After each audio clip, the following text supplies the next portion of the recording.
Hey everybody, this is Darren Van Dam, and you are watching Flick Connection, the show that helps you get more out of movies, and because it is Monday, it's time for the Flicks of the Week.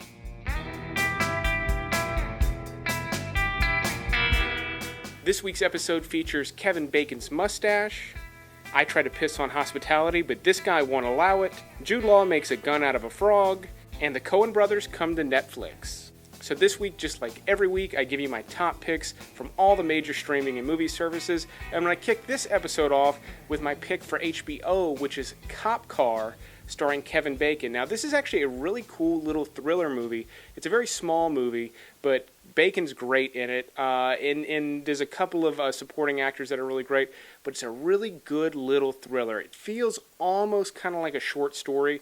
Not quite like a short film. It fills out to a feature length pretty well, but there's not a ton that happens. There's not a ton of characters in it, but it's really well executed. It's got some really, really tense moments. I enjoyed it a lot. It's just a really good little gem that a lot of people have missed, but you can currently catch it on HBO. For more in the main movie networks, Showtime currently has True Romance. If you haven't seen this movie by now, it's time you go ahead and see it if you have access to Showtime. A lot of people don't know, though, this was written by Quentin Tarantino. This is back before he directed his first movie. He actually wrote this and Natural Born Killers and sold both scripts for not very much money. But this one is actually directed by Tony Scott, so it doesn't have the flair of Quentin Tarantino, but the writing is there. Really, really great dialogue scenes, including one with Gary Oldman where he plays this crazy drug dealer. We got this sofa egg roll. We got everything here from a little I Joe to damn if I know. So just really, really great sequences in this movie. It's a lot of fun. Every Tarantino fan has to have seen it by now. And even if you're not a fan of his, you may still really find some stuff to love here. Christopher Walken's great in it. Dennis Hopper's got a really good role in it as well. And, of course, Christian Slater, Patricia Arquette are the two main star-crossed lovers in this one. But it's a really cool movie. I like it a lot, so I recommend that. And then a cool movie that not enough people have seen yet, no matter how old it is Equilibrium.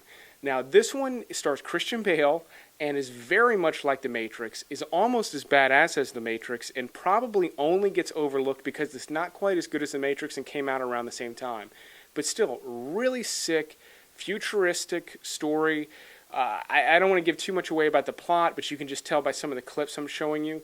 It looks cool as fuck, and it really is pretty good. I mean, it's not a masterpiece, but it's solid. It's not a bad movie whatsoever. I like it a lot. I own it. I've watched it a bunch of times. It's just one of those really good little sci-fi movies that if you haven't seen it, when you do watch it, you're going to be surprised you've never heard about it or hadn't seen it yet. Before we move on to Netflix and the other streaming services, I'll tell you the trailers of the week. Recent ones to look out for. Captive State looks really, really interesting. John Goodman's in it. Visually, it looks really impressive, so check that out. There will be a link in the description below. And in some weeks, this is new for me, recommending trailers. When there's more trailers, I'll have more to recommend. But in the past week, Captive State's really the only one that grabbed my attention.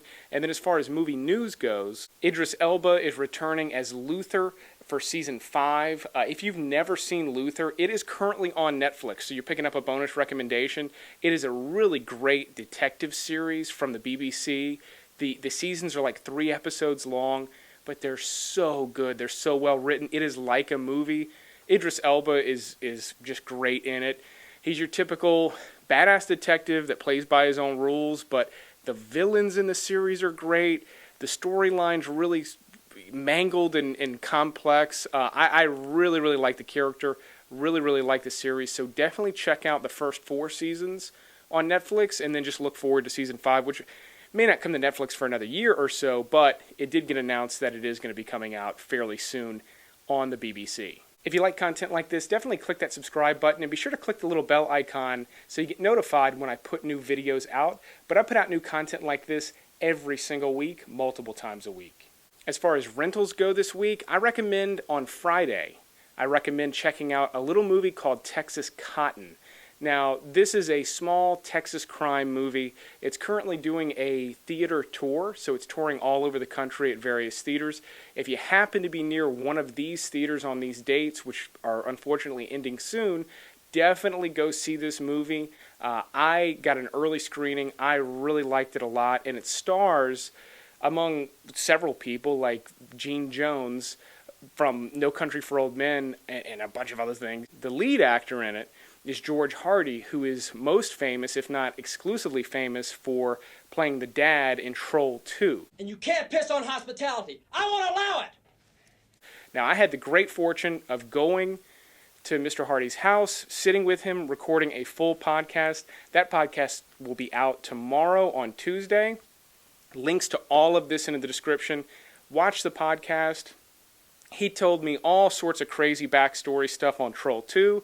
We talked at length about the new movie Texas Cotton, which is not funny, is not a horror movie, it's not sci-fi, it's just a really good little Texas thriller. So be sure to look for that on streaming and on demand this coming Friday.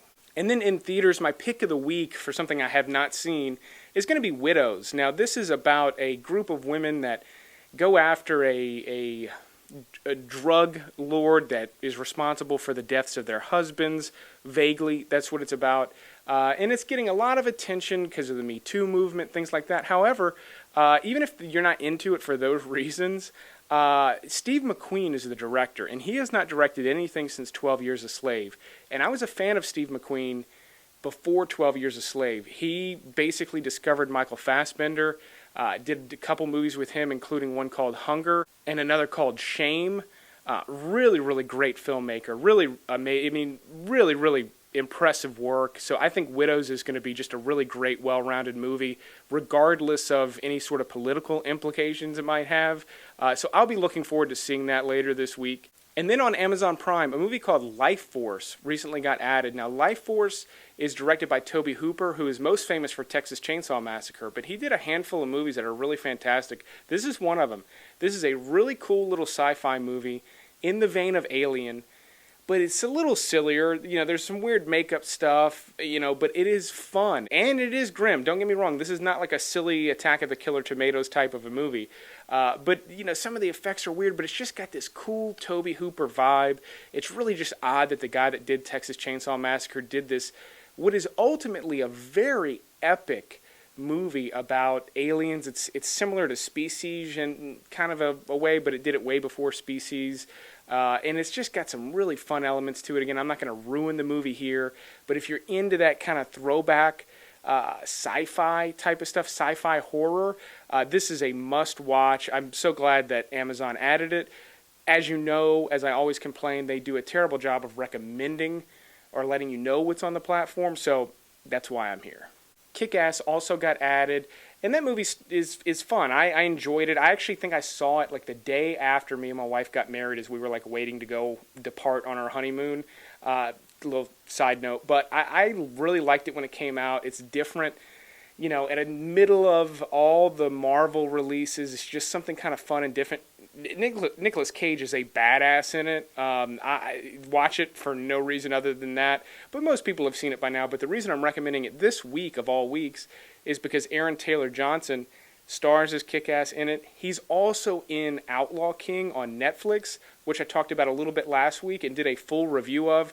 Really, really great historical drama about the Scottish fight for independence from England. I can't recommend that movie enough. He's great in it as a supporting role. Chris Pine is great in it. Really, really well-directed movie. If you get a chance this week, it's one of the best things going on Netflix right now. On Hulu, we get eXistenZ, which is a really kind of gross little movie. Jude Law is in it. And it's this cool sci-fi thing about a virtual reality video game system that's so real it's almost indistinguishable from real life. And it's a really cool story. It's directed by David Cronenberg, who's famous for his gross-out stuff, like in Videodrome. So if you like movies like that, eXistenZ is a really cool little sleeper that's got some gross-out stuff, but also some cool sci-fi stuff. Like I said at the beginning, Jude Law makes a gun out of a frog. Just really weird fever dream type of stuff. If any of that sounds cool to you, don't miss eXistenZ on Hulu. Also, The Big Lebowski coming to Hulu. Check it out. Everybody has seen it. If you haven't, it's one of my favorite movies. It's probably in my top 10. I really, really love that movie, and it's so appropriate that Hulu has it now because this week, this Friday, on the 16th, the Coen brothers' next movie, The Ballad of Buster Scruggs, gets released as a Netflix original. I cannot wait. I'm going to be watching it immediately, reviewing it, giving you my thoughts, so stay tuned to the channel for that. And then Green Room also just got added to Netflix. I've talked about it at length on this channel. I love that movie. I wish they had added it sooner when Hold the Dark got added. Both were directed by Jeremy Saulnier. Really one of the best thrillers to have come out in recent years. So if you're in the mood for anything like that, definitely check out Green Room on Netflix. But that concludes the Flicks of the Week. If you like the new format, let me know in the comments below. But I'm going to keep making this show as long as you keep watching it. But thanks for checking this episode out, and you will see me on the next one.